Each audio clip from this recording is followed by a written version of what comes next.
100 முறை உடைந்து போனாலும் 1000 முறை உன்னை நான் உருவெடுக்க செய்வேன்.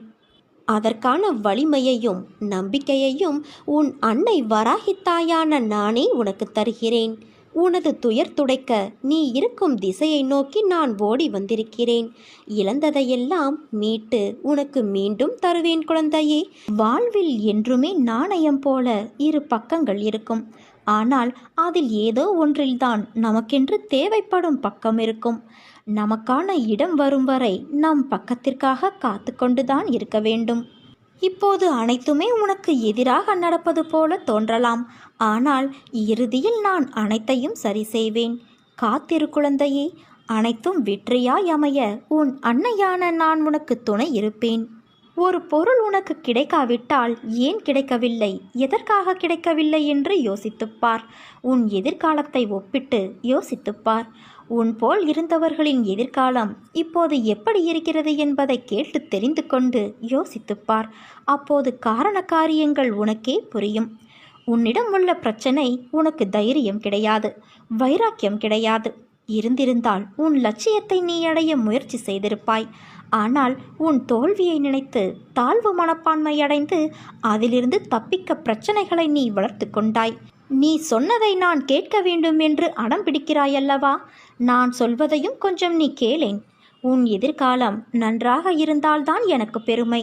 நீ வாழ்வாங்கு வாழ வேண்டும். வாழ்வாய். உனக்கு இப்போது புரிந்ததா? நியாயமான கோரிக்கைகளை நிறைவேற்றத்தானே உன் அன்னையான நான் உன்னோடு இருக்கிறேன். கவலைகளை நினைத்து கலங்குவதால் நீ என்னிடமிருந்து தூரமாகிறாய். என்மேல் நம்பிக்கை இருந்தால் என்னால் உனக்கு முடியாத காரியம் என்று எதுவுமே இருக்க முடியாது. உனக்காகவே அழுவதற்காக நான் இருக்கும்போது நீ எதற்காக அழுகிறாய் குழந்தையே?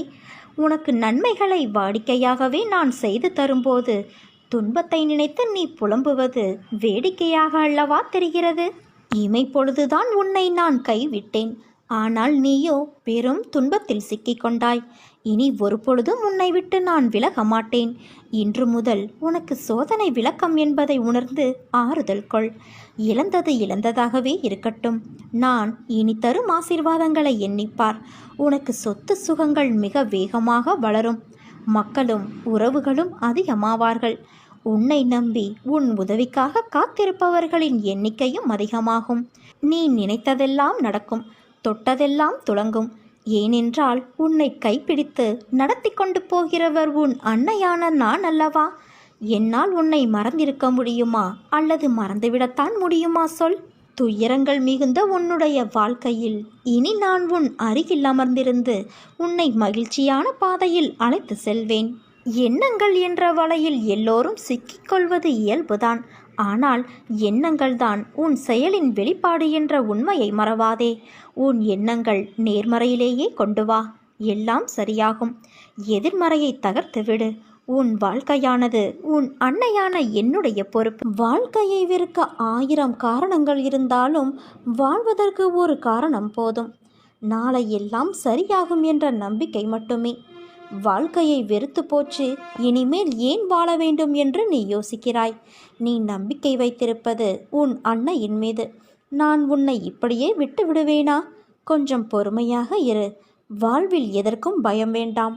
உன் கையை யார் விட்டாலும் இந்த அன்னையான கை உன்னை எப்போதும் அரவணைக்கும். உன் கவலைகளை, துக்கங்களை, அவமானங்களை, தோல்விகளை முழுவதுமாக துடைத்தெறிந்து உனக்கு நிம்மதியையும் சந்தோஷத்தையும் நான் தந்தருள்வேன். ஒரு நாளைக்கு ஒரு முறையாவது என் பெயரை உச்சரித்து வா.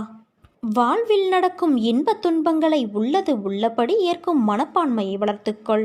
நீ எந்நேரமும் கவலைகளாலும் விரக்தியிலும் மூழ்கியே இருப்பதால் உன்னுடைய கடமைகளில் கவனம் சிதறுகிறது.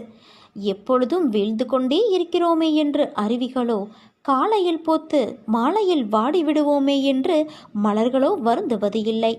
வீழ்ந்த அருவியே, அகண்ட ஆறாக நாம் வாழ்வதற்கு தேவையான வற்றாத ஜீவ நதியாக ஓடுகிறது.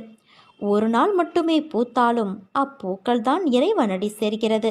நான் அடிக்கடி கூறுவது இங்கு எதுவுமே நிரந்தரமல்ல என்று. எல்லாம் நன்மைக்கே என்று எடுத்துக்கொள். இவ்வுலகம் உன்னை எப்படி பார்க்குமோ என்று வருந்தாதே. இங்கு உள்ளவர்களின் பார்வைக்கு விளக்கம் அளிக்க முடியாது. சிலர் உன்னை திமிரு பிடித்தவர், கெட்ட எண்ணம் உடையவர் என்றும், சிலர் உன்னை அற்புதமானவர், அன்பானவர் என்றும் கூறுவார்கள். யார் எதை கூறினாலும் நீ உன் வாழ்வில் நேர்மையாகவும் உண்மையாகவும் இரு. உன் உழைப்பு என்றுமே வீணாகாது. வாழ்க்கையில் முன்னேற வேண்டுமானால் உன்னை பற்றிய மற்றவர்களின் மதிப்பீடுகளிலிருந்து உன்னை மேம்படுத்த தேவையானதை மட்டும் எடுத்துக்கொள்ள வேண்டும். மற்றதை கவனத்தில் எடுத்துக்கொள்ளாதே. தேவையற்ற வீண் சொற்களை மனதிலிருந்து அழித்துவிடு. அச்சொற்களை மனதில் தேக்கி வைத்து உன் வளர்ச்சிக்கு நீயே தடையாக இருக்காதே தங்கமே. கவலைப்படாதே. உன் அன்னையான நான் உன்னுடனே எப்போதும் இருப்பேன். மனதில் உள்ள சங்கடங்களை மறைத்துக்கொண்டு எத்தனை நாட்களுக்குத்தான் வாழ்வது? உன் மனதிலிருந்து நிம்மதியை நீ எப்போதோ இழந்துவிட்டாய். அமைதி வெறும் வார்த்தைகளில் இருக்கிறதே தவிர மனதில் இல்லையே. வெளியே சொன்னால் கௌரவம் போய்விடும் என நினைத்து மனதில் பூட்டிய விஷயங்கள் இன்று உடலையும் சேர்த்து பாதிக்கும் நிலைக்கு உன்னை தள்ளி இருக்கிறது. எதையோ இழந்து விட்டது போன்ற பரிதவிப்பிலேயே ஒவ்வொரு நாளையும் நீ நகர்த்தி வருகிறாய். மெல்ல மெல்ல நீ தளர்ந்து விட்டாய். சுற்றி இருப்பவர்களை பார்த்தால் எரிச்சலும் கோபமும் வருகிறது. என்னை புரிந்து கொண்டு தேற்றுவார் யாரும் இல்லை என மனதில் தவிக்கின்றாய். உன்னை தேற்றுவதற்காகவும் உனக்கு உதவிகள் செய்வதற்காகவும் இதோ நான் உன்னோடு இருக்கிறேன். உன் துக்க நாட்கள் முடிந்து போயின. இனி நிம்மதி உன்னை நிரந்தரமாக ஆட்கொள்ளப் போகிறது குழந்தையே. எதையும் சுலபமாக எடுத்துக்கொண்டு நடக்கப் போகிற நிலைக்கு நீ வரத்தான் போகிறாய். நான் உன்னோடுதானே இருக்கிறேன். பிறகு உனக்கென்ன கவலை சொல்? நீ என்னிடம் வந்து சேர்ந்தது முதல் என் மீது எவ்வளவு பிரியமாகவும் பக்தியோடும் இருக்கிறாய் என்பதை நான் அறிவேன். பிறர் மீது நீ காட்டும் அன்பு, உன் சிந்தனை, நடவடிக்கைகள், பக்தி எல்லாவற்றினாலும் என் பெருமையை நீ உயர்த்தியிருக்கிறாய். இவ்வளவு சிறப்பாக செயல்பட்டாலும் உன்னிடம் சிறு சிறு குறைகள் உள்ளது. அவற்றை நீ கைவிட வேண்டும் என்பதுதான் என் விருப்பம். சுயநலத்தை ஒழித்து எல்லா உயிர்களையும் நேசி.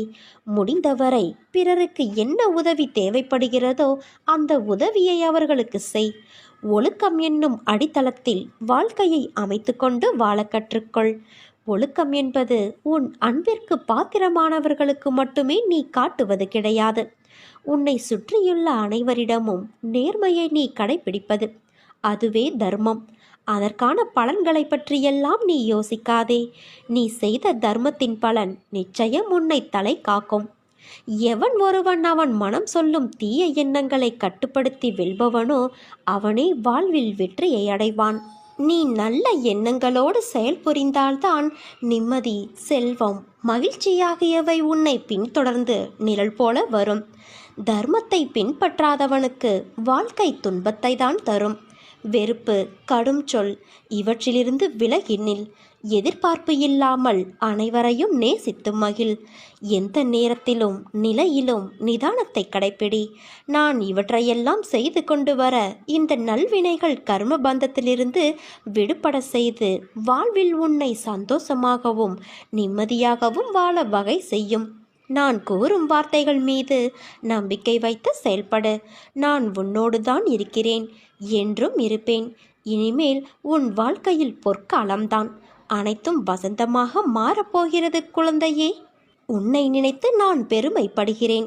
எதற்காக தெரியுமா? வாழ்க்கையின் அர்த்தம் உனக்கு புரிய ஆரம்பித்து விட்டது. எதுவும் நிலை இல்லை. எதற்காக இந்த வீண் செலவு? எதற்காக இந்த வாக்குவாதம்? எதற்கு வீண் கௌரவம்? இப்படி எல்லாவற்றையும் நீ யோசிக்க ஆரம்பித்து விட்டாய். கடவுள் கொடுத்த இந்த வாழ்க்கையே நிறைவாய் உள்ளது. இதற்கு மேல் என்ன வேண்டும் என்ற எண்ணம்தான் வாழ்க்கையின் அர்த்தம். நீ உன் பாதையில் ஜெயித்து விட்டாய். உன்னை விட்டு நான் விலகுவதும் இல்லை. உன்னை விலகி போகும்படி நான் செய்வதும் இல்லை. உன் அம்மாவாக அப்பாவாக நான் என்றும் துணையிருந்து அரவணைப்பேன். உன் வாழ்வில் நீ படும் வேதனைகள் அனைத்தும் பொடி பொடியாக உன்னை விட்டு நீங்க போகிறது. நீயும் உன் வாழ்வில் படிப்படியாக முன்னேறி வருவாய். என் ஆசீர்வாதங்கள் என்றும் உனக்கு நிலைத்திருக்கும் குழந்தையே. தினம் தினம் ஒவ்வொரு பரீட்சையை உன் மனமே உனக்கு நடத்துகிறது. ஒவ்வொரு நாளும் ஒவ்வொரு படிப்பை தரும். அதுவே உன் வாழ்க்கையில் இப்போது நிகழ்கிறது. நீ தாண்டி கடந்து வந்த நிமிடங்கள் உன் மனதின் பக்குவத்தையும் உயர்வான பாதையையும் காண்பிக்கிறது. ஒரு முறை 2 முறை வீழலாம். ஆனால் எழுந்து நின்றுவிட்டால் உன்னை வீழ்த்த வரும் எந்த ஒரு எதிர்மறையும் உனக்கு நேர்மறையாய் அமையும். கீழே விழுவதை பற்றி கவலை கொள்ளாதே. தோள் தாங்கி கொடுத்து உன் அன்னையான நான் உன்னை அரவணைப்பேன்.